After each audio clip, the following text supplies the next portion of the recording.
So this is called Utah on My Mind. And this first part is just to give everyone some context about what I had written below. About a year ago, I designed an exhibit, Topaz Stories, which was on display at J-Sei for 3 months during the summer of 2019. This exhibit was seen by a resident of Salt Lake City who had some political connections, and he was able to schedule an expanded version of Topaz Stories in the Utah State Capitol building from June 8th through December 22nd, 2020. I was planning to produce all the panels here and then drive the exhibit to Salt Lake City in a rental truck. Currently, the exhibit's on hold and hopefully will be rescheduled. For about a month though, and that was during the month of March,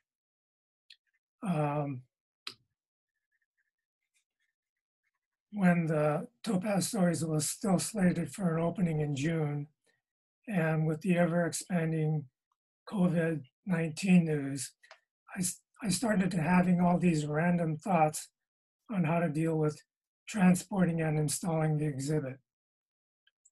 These stream of consciousness thoughts are not listed chronologically, but I grouped them together in 4 different groups just to make it less confusing. And finally, I emailed them to the Topaz Story Committee when they were polling everyone on their thoughts about postponing the exhibit. So the first category is getting there. 1, gotta get at least a quart of isopropyl alcohol to spray down that truck cab, maybe 2 quarts. The stuff is cheap. 2, I could probably make Salt Lake nonstop with a 6-pack of Red Bull and Coke. Don't want to stay in a hotel. Ew. 3, I could stop in Winnemucca and join the overnight RV crowd in the Walmart parking lot if I'm too tired. I wonder if the Elko Walmart has the same policy. Better get a container to pee in. There, that means Salt Lake.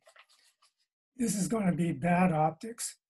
An old Asian guy unloading a bunch of stuff out of a U-Haul. Hope the rental doesn't have California plates. If that's the case, it's double trouble.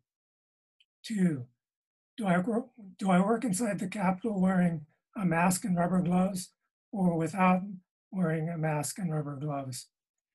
Maybe I could ask Brad what looks less toxic. 3, where do I sleep and eat? Airbnb, hotel? Don't want to stay with the C's in Park City.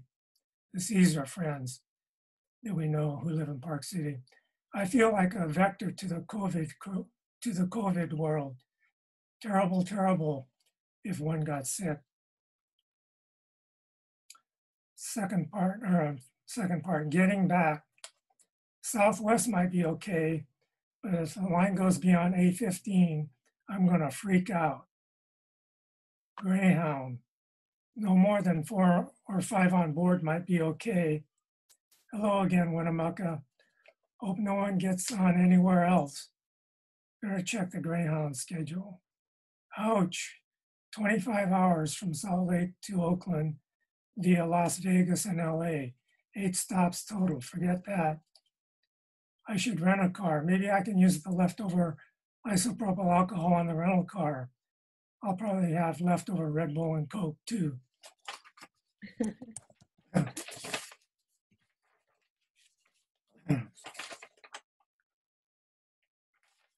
Okay, once I'm back, Susan's going to quarantine me for a couple of weeks. I'll probably be camping in the backyard. Got that nice tent, thank goodness. Better still, I could pitch the tent in the garage, buy a porta potty, fill the cooler with ice and the leftover Red Bull and Coke. This can be my man cave. I can call Susan for room service. Just leave the tray on the recycling bin, please. And then I have a disclaimer. Some of this is serious. Some of it is just fun. Some of it's in between, semi-serious, semi-fun. You decide which is which. You make the call. But please don't be a hardhead, not willing to parse it all. And that was written on March 30th.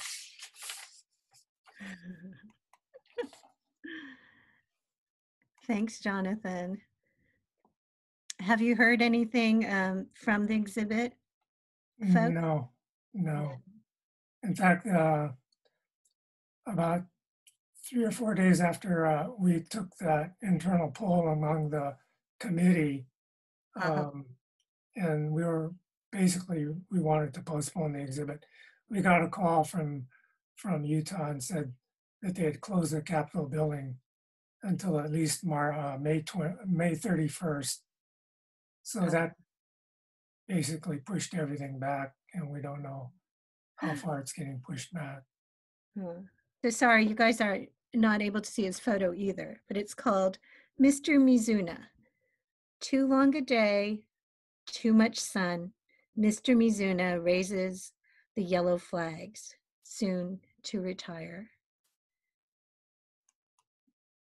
So the image is of a Mizuna plant that's growing in the backyard, and it's starting to bolt, and it's bolting with 2 yellow flowers. And I just took a photo. I made a reference to a Mizuna plant in the class, and some of the people didn't know what a Mizuna was. So I took a photo and sent it to everyone, and just included that little line, 2 or 3 lines of verse.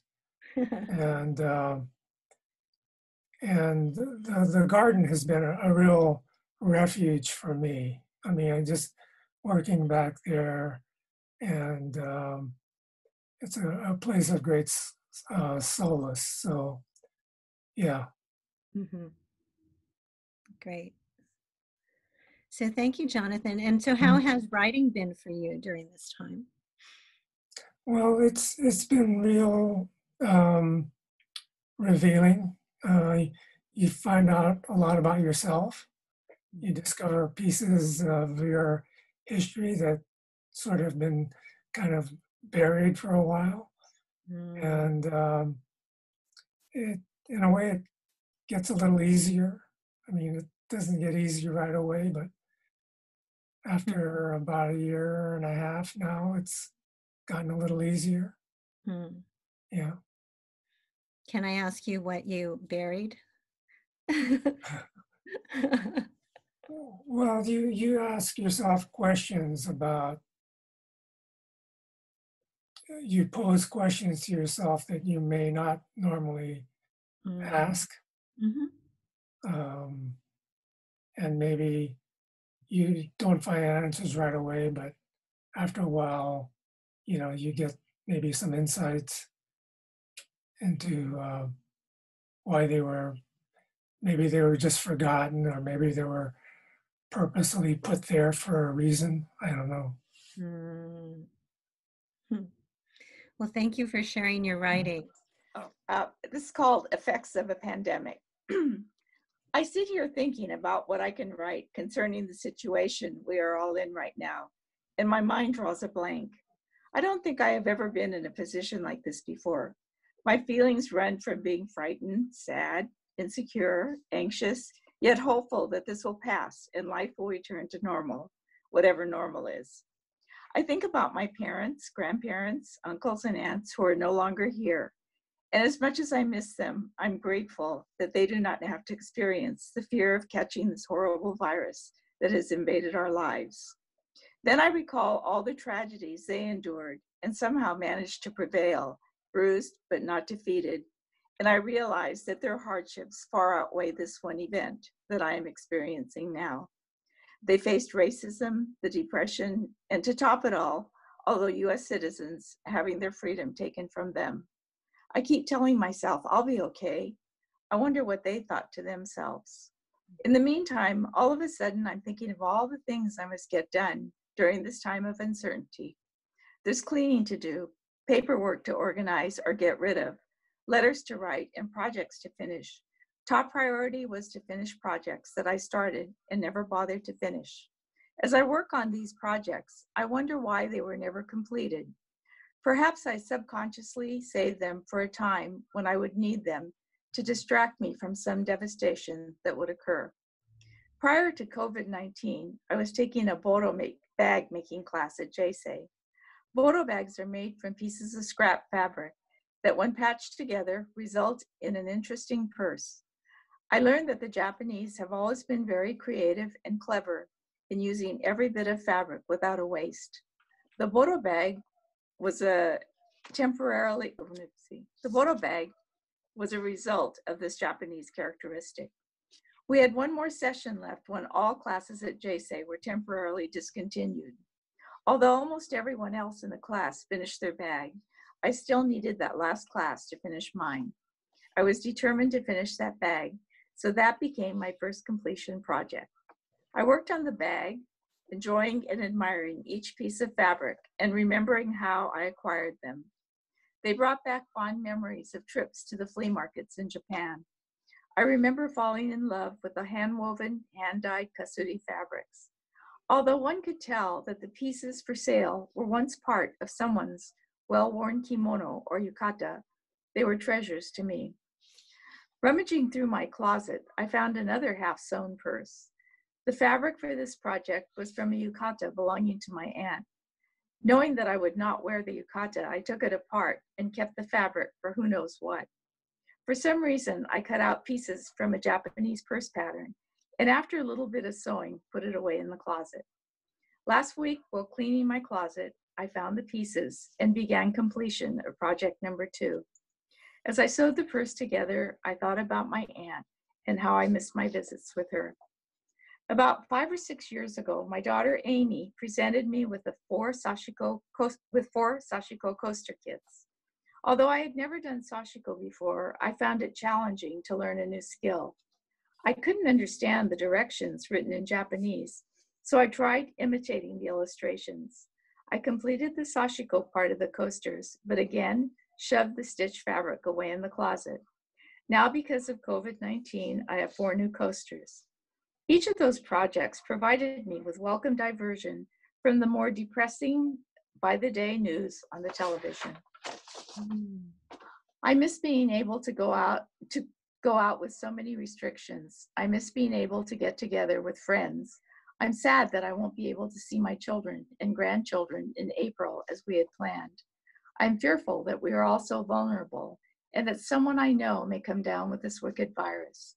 There's a lesson to be learned from this period of time, however. People seem to be kinder and more thoughtful of each other. As a country, we need to return to the days when people and their lives mattered. Thank you, Joanne. I didn't give you a proper introduction, so let me just read your bio before you do your next piece. So Joanne Wong taught elementary school in Alameda. Then she moved abroad with her husband, Gene, where she taught dependents of military personnel in Germany and Japan. Upon returning to the United States, she became a stay-at-home mom for 20 years. She resumed her teaching career working with blind and low vision students. In retirement, she enjoys traveling and spending time with her 2 grandsons. And I asked Joanne to share another piece because Grace said that there was just another favorite piece that just came up recently. Oh, Grace gives great writing assignments too. This is called I'm Ready. Starting here, what do I want to remember? I want to remember how I am unable to do things at this time, like visit my family anytime without a second thought, go out for a meal or coffee with a friend, greet those I know with a hug, run down to the grocery store at the last minute for a forgotten item. I want to remember during walks around the neighborhood, having to veer around people we approach so as not to be closer than 6 feet, greeting them with a wave of our hand. I want to remember being anxious for fear of contracting this terrible disease we have no control over, feeling a sense of vulnerability and a loss of freedom. I want to remember these things because they remind me not to take my daily life for granted. I want to remember so that I have a sense of appreciation for how my parents felt when they were sent to Arkansas, having no control over their lives. I want to remember that, although this is a bump in the road, I have so much to be thankful for. I have a wonderful family and caring and thoughtful friends. I have a roof over my head and food to eat. I'll get through this. I am ready. Thank you, Joanne. Thank you. So how has writing been for you during this time? You know, I think it's been really good because I don't tend to express my feelings a lot, but I think it's allowed me to do that, and it's getting easier now too. So it's been very cathartic, I think. Good, good. If you could ask one of your parents a question right now, kind of given this time, what would you ask them? You know, I think I would ask them what feelings they had when they had to go to camp. You know, whether they were frightened or felt helpless, or just, they talked a lot about camp, and they didn't try to hide anything, but they never really expressed their feelings. So I think that's what I would like to know.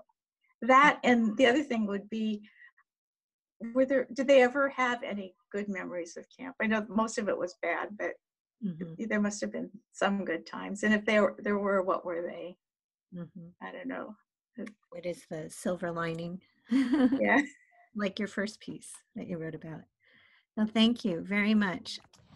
Yeah, I was asked by Jill to share some of my thoughts going through the confinement and comparing it with how I felt and what was going on when I was a child in Heart Mountain, Wyoming. So here are some of my thoughts. Back then, I was confined at Heart Mountain during World War II when I was 7 to 10 years old. And now I'm sheltered in place at Belmont Village, which is a senior residence in Albany, California. In terms of what's different about the two confinements, back then I was confined because of my race, because of being Japanese American. I needed to be imprisoned because the government saw me as the enemy, a potential spy, a threat and danger to the America. I personally experienced feelings of shame and humility and rejection. I felt these things as a helpless child, and I really felt that it was a scary experience, because although for many years I said, well, as a kid, I just had a good time, when I really got in touch with my feelings, I remembered the barbed wire fences. I remembered not knowing how long we were going to be there. I remembered our parents not knowing either what was going to happen to us. So there was a lot of fear, and I think compared to now, my being confined is not a personal matter. It's not something that puts me down. The pandemic is a worldwide medical phenomenon. I feel no personal connection or responsibility for having to be confined, because it has raised racist attitudes, as I think crises often do, that those of us who are Asian are more prone to have people attack us or put us down, but that's nothing compared to spending years in a concentration camp with barbed wire and soldiers in their lookouts and not being able to walk out, even though we were U.S. citizens. In terms of what's common or familiar about the two confinements, one of the things that's very common, of course, is a lack of freedom. Now I'm not free to meet friends and family outside of the residence where I live, and they're not allowed to come in and visit me. I can't get my hair cut, and I can't get my manicure pedicure, so I don't look as well as I wish I could. But you know, this is nothing compared to what I've been through. I'm used to deprivations and lack of freedom. I can live with it. I learned gaman, which most of us did, and learning to persevere through hardship, to be strong in the face of adversity. That's certainly something that I learned in camp. I was sharing with my grandchildren how one learns to be gaman in camp. And I was telling them that we lived in barracks, and in our rooms, the walls were very thin. There was no insulation. And so that anything that we said or what was going on inside of our room, our next door neighbors were hearing too. And so anything like having a tantrum or having fights or bad behavior was something that everybody would know in the neighborhood, because one of the favorite social activities in camp was gossip. So of course everybody's going to hear about us. And you know how important it is to not lose face in the Japanese community. We all have to be looked up to. We don't want to be put down. We don't want people to know us. So that helped us practice gaman, even within our own little room that we lived in. So then, next thing I wanted to talk about was both then and now, the confinement experience requires activities and things to fill our time. Both at camp and at Belmont, the program managers organized replacement activities during our confinement. Belmont Village has done a good job of carefully enforcing health and safety procedures. The management has worked hard to provide activities and programs to counter boredom and loneliness, being very careful that we observe social distance rules.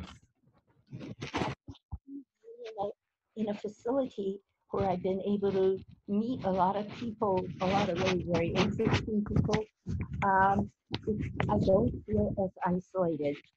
For example, two of my friends here thought that it was a good time while we have to be in a shelter and stay. It's a good time to write stories and poetry. So now I'm working on a story titled My Father's Best Friend. Writing is something that I've not really enjoyed. I've had to do it because of my work and my responsibilities. But writing with these friends has been fun because they ask questions and they suggest things. So writing with a group is much more fun, as probably Joanne knows and Jonathan does too. Also, Belmont has a good library, and the program director is responsive to ordering reading materials that we ask for. I've read 4 good books in the past few weeks, which is more than I've read in the past 3 years. Somehow there were a lot more things to do when I was not in shelters. The book that I'm reading now is Madeleine Albright's 2018 publication. It's called Fascism, A Warning. And it's really been a fascinating thing. You know, she talks about a period that I lived through, but I didn't really study it. I didn't know all the details in it. I didn't follow all the politics. example, when I read the chapter on Mussolini, it sent chills through me because he and Trump are so much alike. And Albright gives a number of examples where fascist leaders are allowed to reign because there's no opposition that's strong enough or focused enough or wise enough to interfere with the personal ambitions of the fascist leader. So I think throughout this confinement, I've become acutely aware of how important leadership and citizen participation is in terms of how we're going to survive the national crisis. As Japanese Americans, we've experienced the consequences of poor policy decisions by FDR and Trump on our lives. Especially today, I feel it's important that we need to actively work together for leadership that will support the lives and rights of Americans. So that's one of the things that I've gotten from this confinement, a real sense of urgency that we stay involved, that we keep working for what's right for this country. So thank you for letting me share my thoughts with you. And since I'm living in a social residence, senior residence, my experience of living through the confinement is very different from many of the rest of you. So I hope you'll share some of what you're going through now. I really enjoyed what Joanne shared with us. And I know some of you are home with partners who are ill. You're having to take care of them as well as yourself. So we have different kinds of experiences, and I look forward to today as a chance to hear about all of you. Thank you so much, Amy. And thank you always for your wisdom and your words and your courage in sharing them. One of our participants today is someone you know from a while back, is Ron Wakabayashi, who was a JCL director during the Regis campaign. And he really wanted to make sure that I acknowledged your work then and your courage in your testimony for the commission, and how that really helped to speak truth and to talk about things that were important to the Nisei and Sansei. So thank you so much for always speaking from the heart. Yeah. I'm wondering if anybody has any questions for Amy, and you can either put it in the chat or I will look. You can raise your hand. I'm gonna look around. Okay. I'm not seeing any questions, but Amy did pose a question to you. So I'm wondering if any of you might want to respond. She's really wanting to hear what this time has been like for you, for those of you living alone or living and caring for others in your home. Can anyone share what's been going on? Let's see. And if you want to just unmute yourself, that would be great. Anyone want to share? Jill? Yeah. Hi, Amy. So it's funny that my daughter is home being, for the school. Her name is Iwasaki, and she had to write a paper on a significant historical event, and she decided to write about the internment. Go anything. So she wanted to just say how it is for her, listening to these stories, how it is for her to stay at home. Well, for me, I'm spending half of my time on my computer. I guess it's different from my usual life because I normally am always at school. I spend a lot of time with my friends, and it's been really hard for me not to see them. All caps off? It's driven me crazy. Yes, thank you. Yeah, So you're missing your friends? yeah, I am. Oh, and so what do you do to keep yourself busy? Maybe not try to get a break. I've been reading a lot of books, and I like to write a lot. So I've been doing that on my own free time. Uh-huh. And I think I've been spending a lot more time with my family, but it's also been way more annoying. Who else is in your family? My mom, my dad, and my 2 dogs. Well, that's good. I'm glad you have the dogs keep you busy too.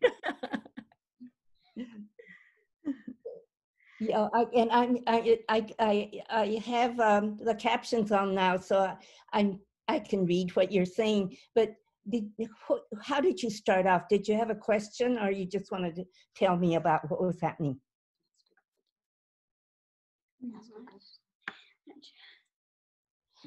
Amy, she was remarking that you were 7 when you went into the camps. Yeah, I went to camp when I was 7, and it was in Wyoming, and it was called Heart Mountain because there was a big mountain that all of us could see from the camp. And the story is that it was a mountain that was kind of claimed in by the Indians, by Native Indians, because it gave them strength. And so in terms of my memories of Heart Mountain, the mountain to me is a source of strength too. When my kids were maybe about your age, we took a trip there, and by then all the barracks were gone and they didn't have anything there, but the mountain was there. And for me, that was Heart Mountain. That gave me a real sense of strength, like something I could count on. So that was good. And then the other, I guess, interesting thing about Heart Mountain, because it was during the war and there was a lot of anti-Japanese feeling. Both of my brothers were in the service, and when one of them was home on a furlough, he got a pass for my mother and me to go with him to one of the towns there. Heart Mountain was between the town of Cody and Wyoming, and we went to Powell, Cody and Powell, Wyoming, and we went to we went to Powell, and there were signs that said no Japs allowed at the restaurants and at the stores. And we did get to go to a movie, but it was very clear to me that we were not wanted. We were not liked. And so the other good story about why, and maybe it'll help you understand about why people want to go back to camp.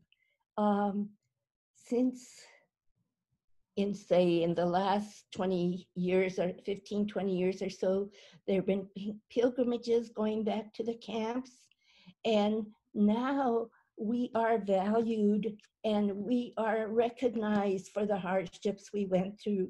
And so when Heart Mountain had its opening for a museum that they built, and I was a little nervous about going back because we're going to stay in Cody. And there were big signs that said, "Welcome home, Japanese Americans, congratulations." And I thought, wow, this is really a good experience. Anyway, that's what happened to me when I was 7. And then again, here I am in my 80s, still thinking about it. So when I thought about what I would like to say, I wanted to talk about somebody who had a great influence in my life. And Jill mentioned about Harvard, I just happened to be living near Harvard down the street, and it was like my community college. I felt I kind of literally wandered in the admissions office one day, and they said, we have just the right program for you, and we know just the right person. And that turned out to be KIYO Morimoto, who is in the middle of the photo. And so that started, I ended up going there as a student, becoming his student, and spending, well, we were together really about 20 years.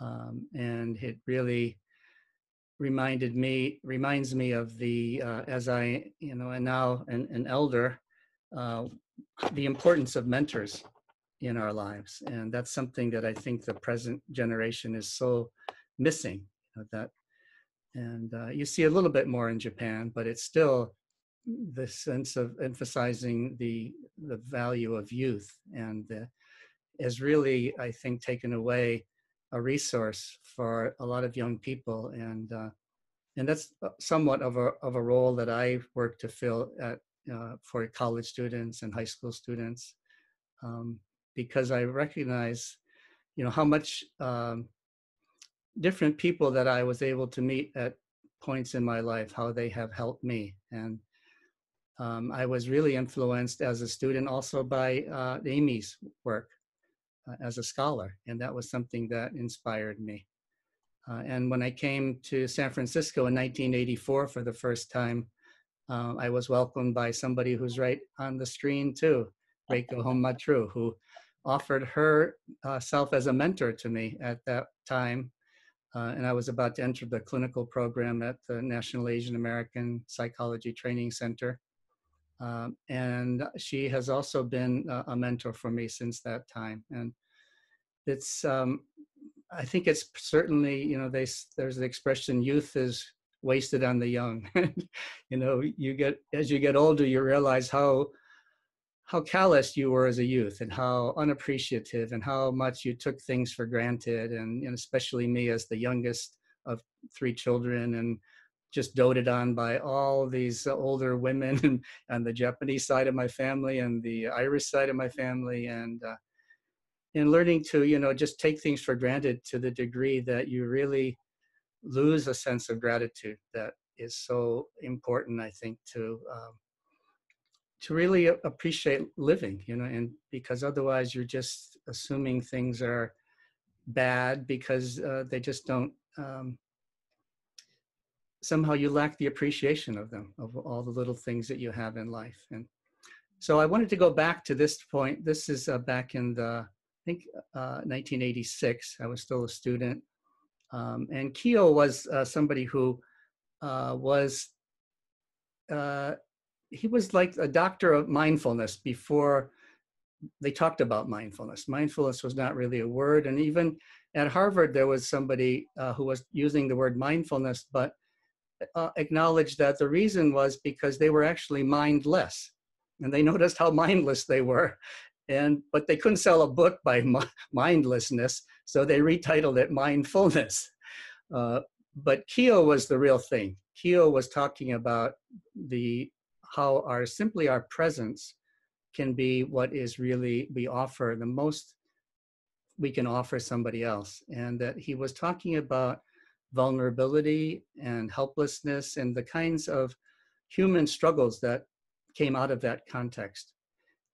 And his background, he was born in 1918. His parents had emigrated from Wakayama. And he was in Pocatello, Idaho. So it was not a place where they incarcerated people.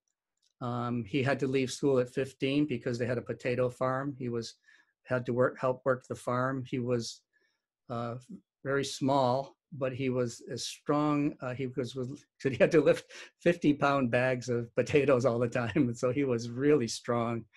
But he took me in, and he took me like even fishing for unagi and eel, and we did all kinds of things together. And but his background was he had enlisted in the Army in 1942.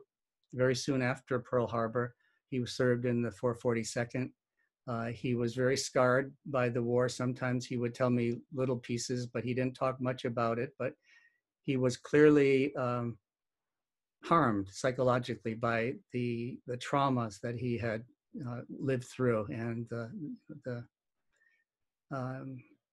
clearly it was something that affected him. But also, I think he also had a great sensitivity about human suffering that helped him to want to go into the field of counseling.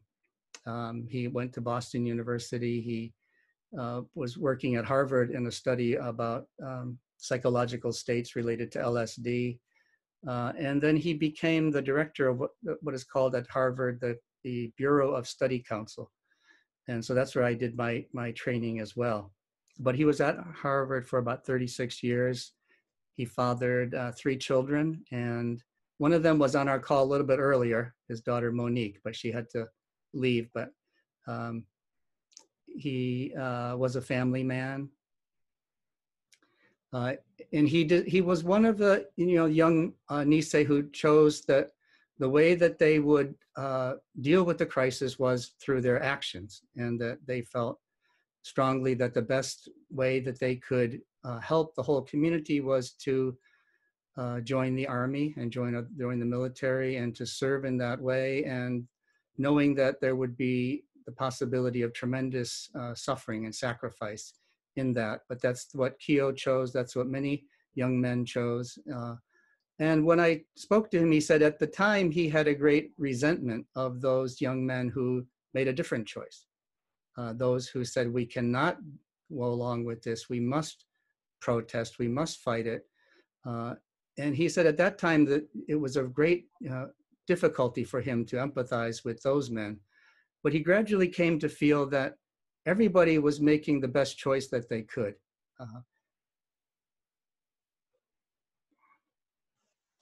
And that was difficult for him as a young man to see that, when he was clearly making a choice in which many of his fellow people who served with him were wounded, maimed, or died or killed.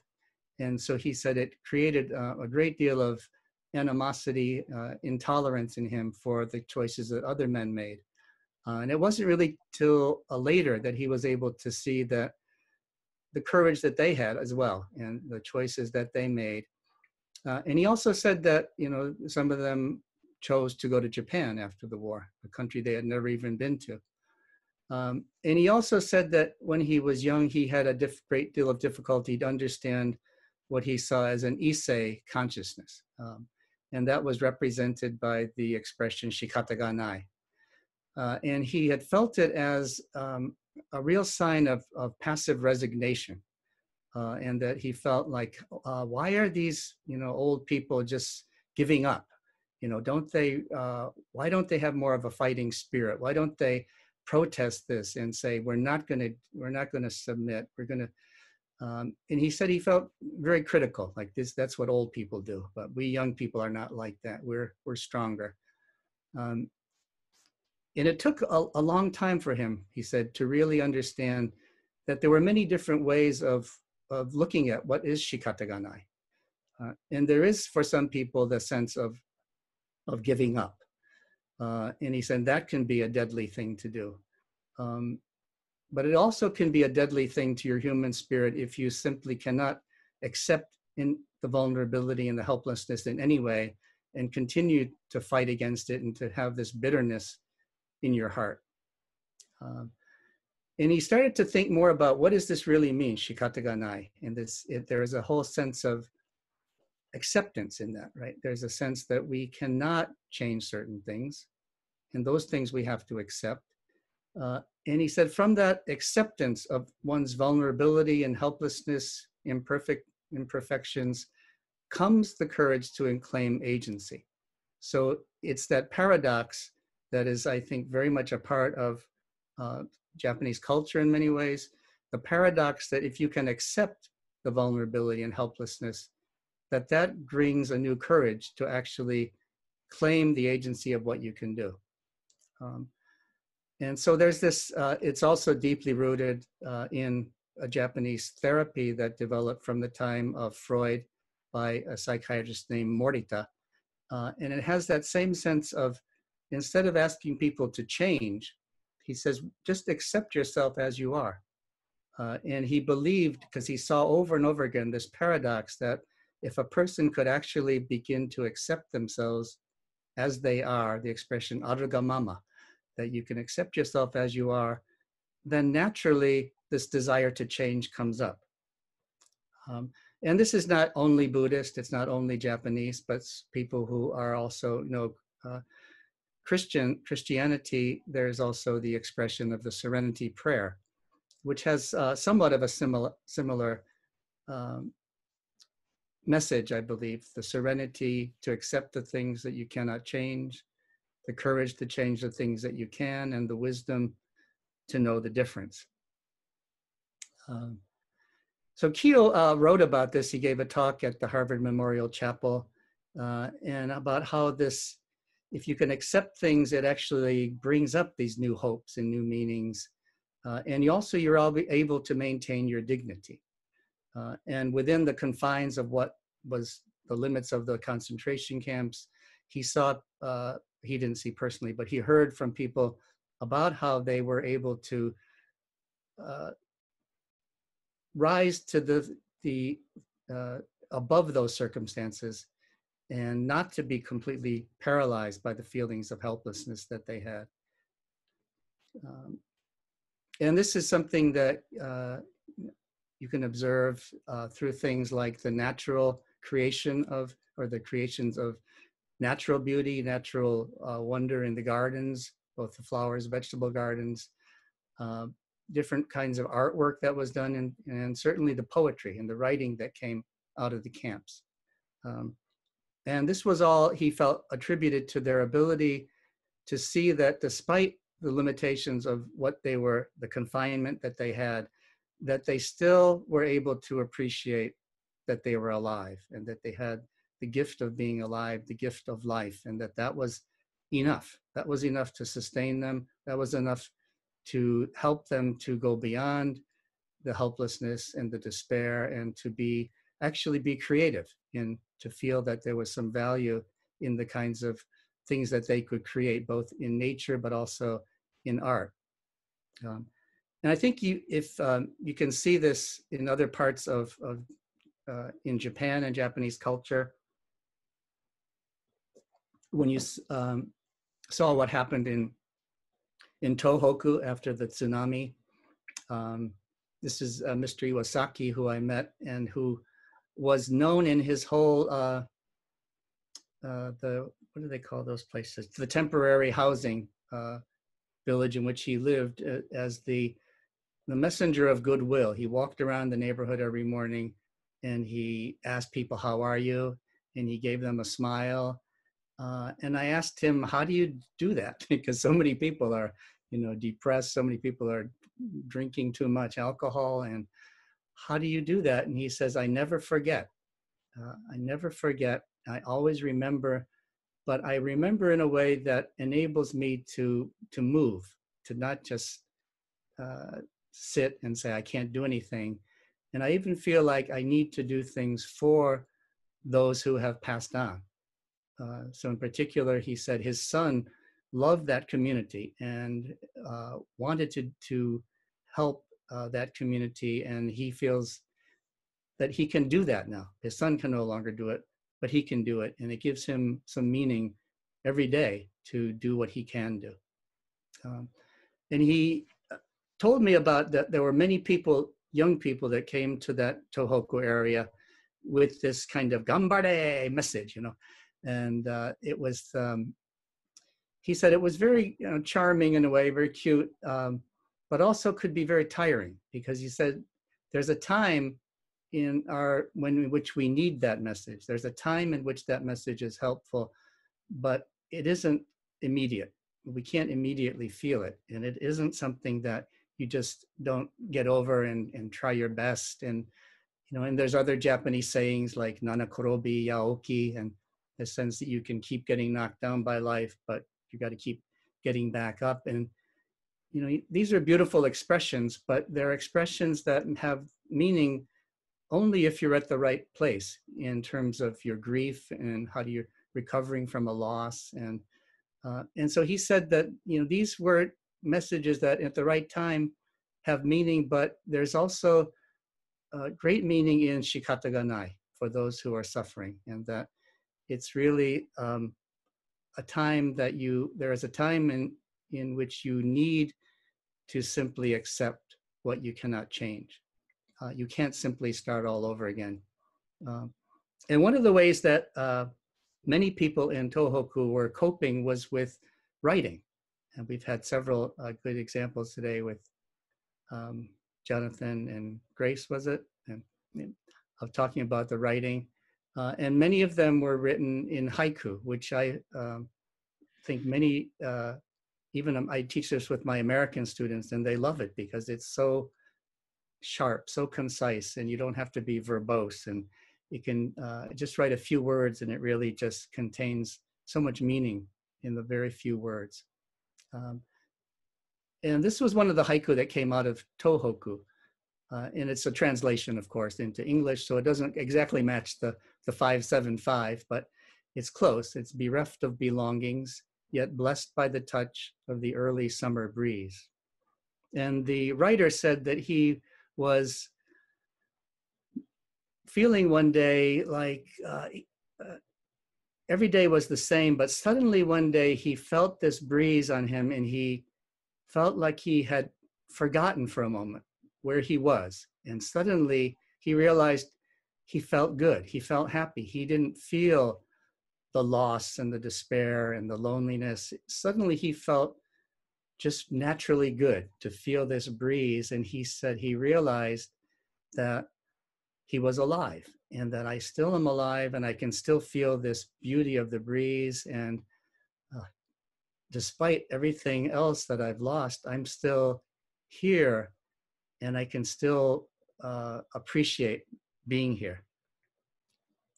And this is something that many of you may know, the expression ICHI-GO, ICHI-E, the sense that one moment, one meeting, that any moment in life, it comes, you know, from the tradition of the tea ceremony, but that just being any moment in life is once in a lifetime opportunity.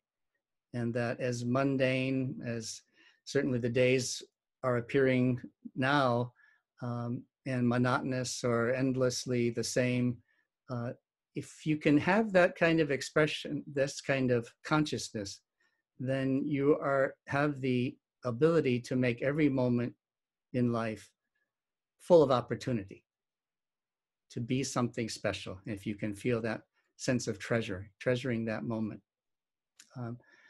And some of you might know this also in the sense of KINTSUGI, which is the Japanese story about the potter who had a very beautiful bowl made and the pot was dropped. And so the owner returned it to the maker and said, "Fix my pot." And when he got it back, he was very surprised to see it because he had expected that the potter would make it as good as new. In other words, he wouldn't be able to see the cracks. It would be as if it had never been broken. But instead, the potter had highlighted the cracks with gold lacquer. And on the right, you see an artist who had read about this and said, this is a beautiful metaphor for the human spirit, and asked people to come with scars and birthmarks and said she would decorate those with gold lacquer. And so this was a human exhibit, which to me showed the side of the human beings, ourselves as human beings, which if we can embrace all those parts of us that have been our hardships, our wounds, our traumas, our difficulties, that they are what also makes us who we are. Those are the things that make us enrich our lives, enrich our spirit. And certainly that's one of the things that I learned from KIYO about his hardships in the military, his hardships growing up, having to leave school. And then what I have been able to learn about the Issei and the Nisei who were in the camps. And I believe that if, as you know, our writers have been doing, if at this moment you can go remember, then that can be a great resource for you in terms of how you get through this time. If you can remember enough to know that you got through this, and therefore you have, this is part of who you are. You have this strength. This is who you are. And this is something that if you can get back in touch with that, then it will help you to get through, I think, what we are going through right now at this present time. And so the last thing is just a reminder about, from what we can see from this, the kanji from, which show the self as something, the left side is really the individual, but the right side shows that you're part of something. So it's a part, it's like 1 minute would be ippun, and you, so it's a part, the individual is always part of something. And to me, that's why this coming together today is so important, is it's all about, we can get through this with community, we can get through this with each other. And that's what the self is. The self is always part of something greater than us. And if we can remember that, then that is also what will help us get through the hard times. So thank you very much. I'm going to stop here. Okay. Thank you, Stephen. Anyone have any comments, questions? I do. Great. Okay. Great. Well, I really like the flow of this, moving from the personal, the very personal that I think only writing gets to you, you know, for us, you know, or maybe conversation too, but, you know, this is from reflection. And then Amy's story, her testimony and comparison. And then from Stephen, really looking at our kind of innate values, or what we have learned or think we have learned from our ancestors. I found it very moving, the whole flow that way. Yeah. I don't have a question right now. I think I'm too zoomed out. It was great. I want to thank Stephen for teaching us about, I guess, reminding us about his teacher, KIYO, and how he really came to realize about the courage of not only the ones who, yes, and who went to really show their, I guess, loyalty, but the courage of the no-nos, and it's, I think it's not often that we hear about the acceptance of the no-nos, and I'm just really moved that KIYO, who went and really risked all that danger on his life, and came back with trauma, and yet really developed that understanding about the struggles of no-no to go through, and to look at the positives out of the really difficulties, and that was very, very moving. I appreciated it. This is Eric. I really appreciated everybody that participated and helped put on this, and I got a lot out of it, including I think if I had an opportunity to answer the poll, I probably would have been at the more extreme end of, I find this pretty depressing and upsetting. Every day in the news, you hear of all these people that are suffering and dying, and having financial loss, and not knowing, you know, how it's going to be for them in the future. And then I see the political and leaders and some of the medical leaders, and I kind of wonder, their decisions they have to make are very difficult decisions.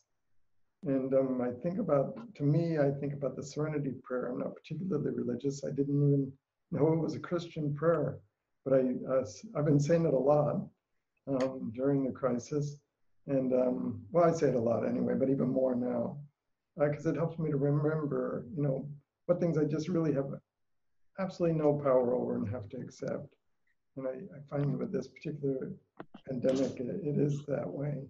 But I think in the past, we used to hear more that our leaders were being guided by people who had spiritual experience and spiritual leaders, and I really haven't seen that very much. And I'm thinking that type of spirituality, would that help with some of the difficult decisions that you're trying to make about sort of weighing, you know, opening the economy versus creating more disease and more death, and how, you know, they and us, and how we're all dealing with it. And I wondered, you know, if other people had comments or thought about that.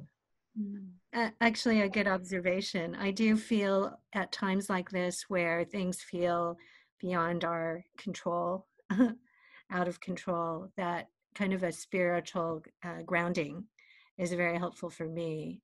And I seek that a lot in community, in the readings that I do. You know, I really enjoyed Stephen's talk. You know, learning about his mentor and what his mentor went through was really interesting. And then how he kind of moved into how our philosophy of facing what we're going through now. I mean, it gave it a name, you know, where, you know, I've been, you know, we've been trying to do the best we can. And so when he's describing all these Japanese just mantras, philosophies, you know, that's exactly, I think, how we're approaching the things that are happening. And on our, you know, when we had our Monday afternoon talk with Alan, I mean, I think that's kind of what we were saying, but not using those words.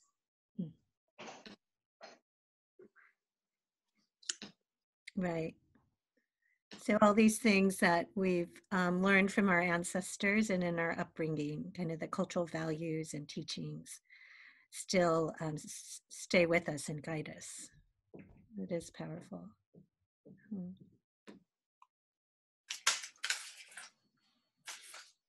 Other comments or thoughts?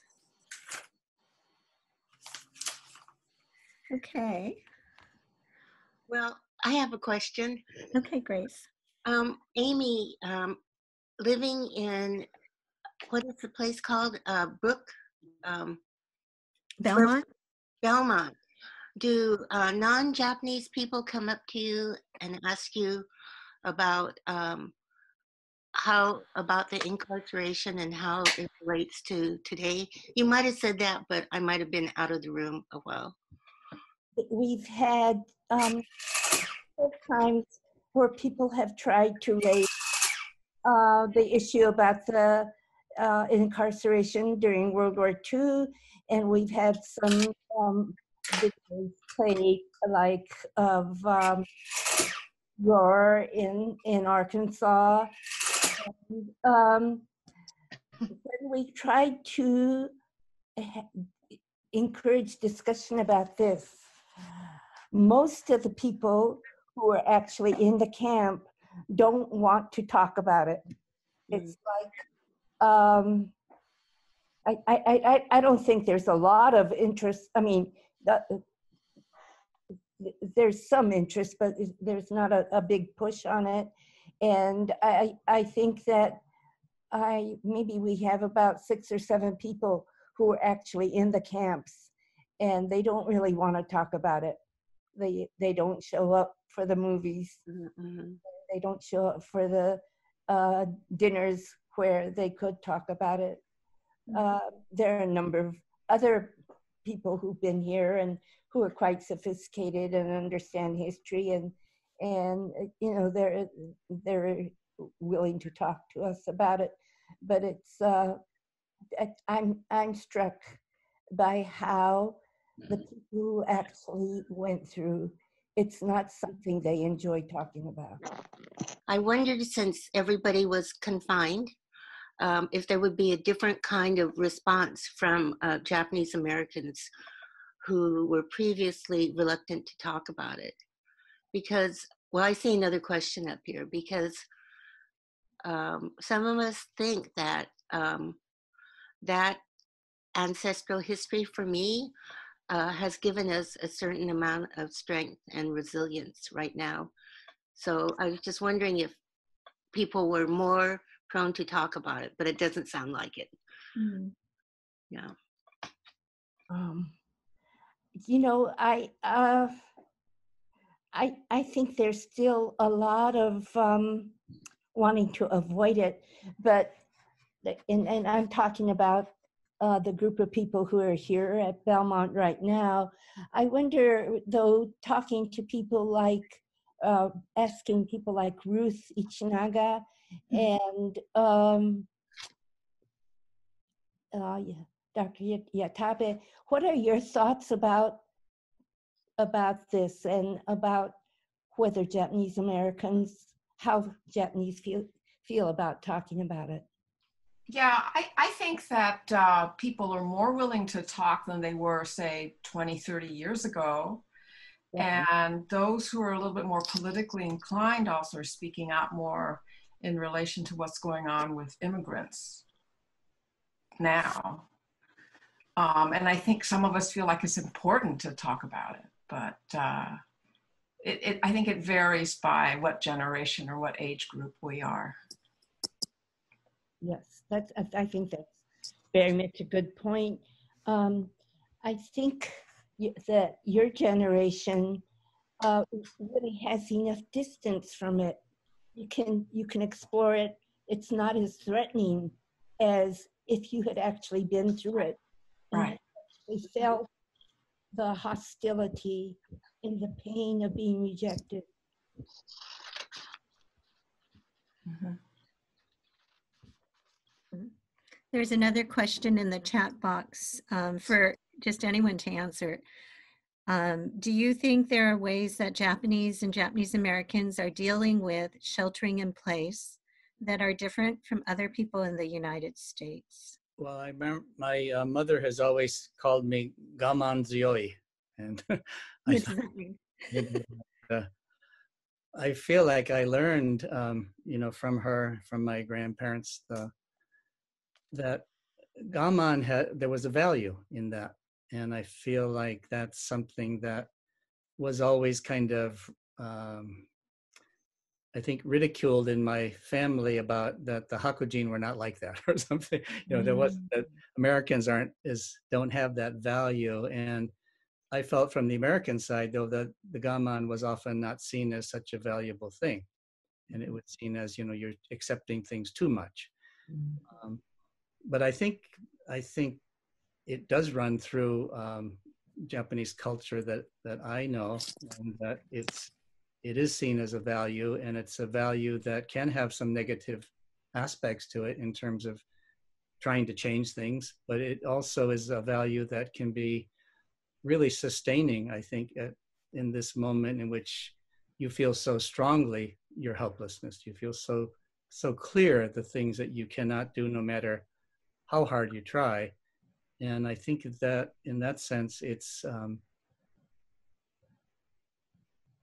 probably doesn't sound responsible to say it's easier, but in some way I believe that values like that really help Japanese and Japanese Americans to get through the kinds of times in life in which you really are helpless to change some things, and to accept that this is the way they are. You know, I was lucky to grow up in a multicultural family in which I could see the way the Irish dealt with things, the way the Japanese did, and that was always something that the Japanese side felt was different. Like, you know, why are you complaining, or why are you always talking about that?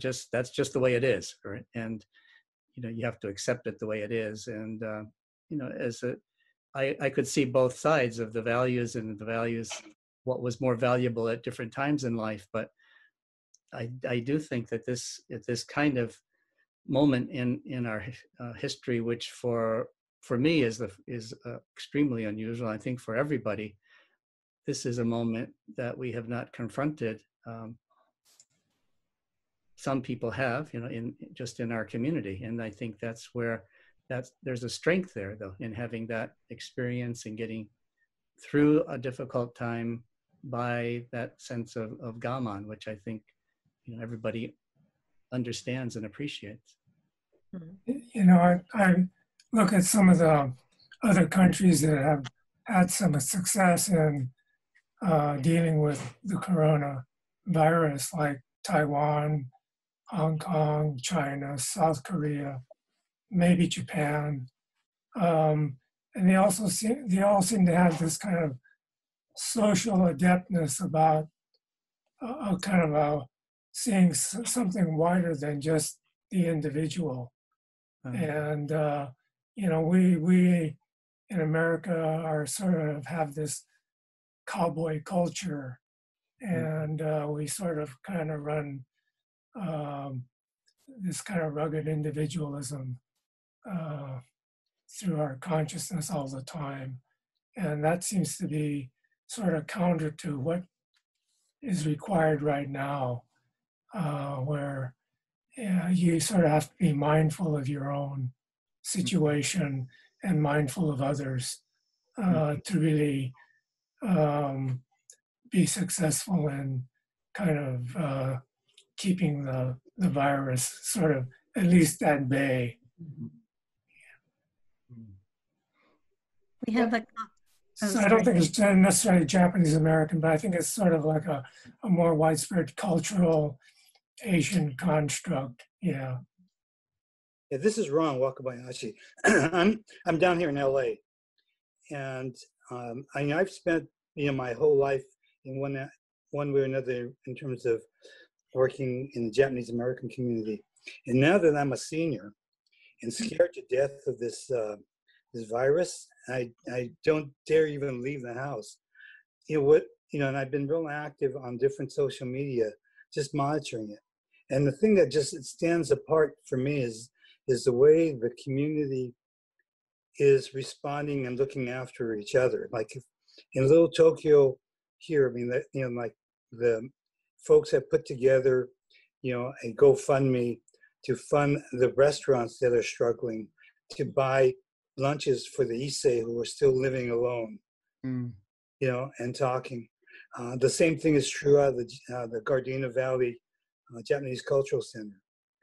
For me personally, people have checked in on me, and they've gone and gone to the Japanese markets and made sure that I'm okay. People that literally that I did not know before. And I still don't really know them, but I've watched them on Facebook and then kind of have joined with them. So I do think there's a sense of group, a sense of community that still carries over.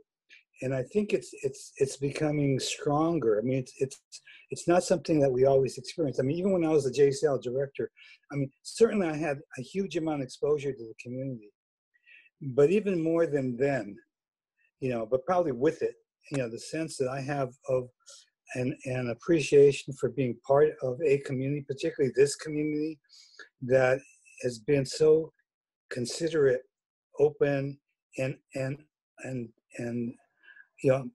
proactively looking after each other is just quite remarkable. My work has been in, for the last 20 years, in community conflict across the country. And I don't know of any other community that works this way. And I don't mean to talk about Japanese exceptionalism, but there's something there that I deeply appreciate and I'm thankful for. Okay, I'll shut up. But I wanted to just share that. Thank you.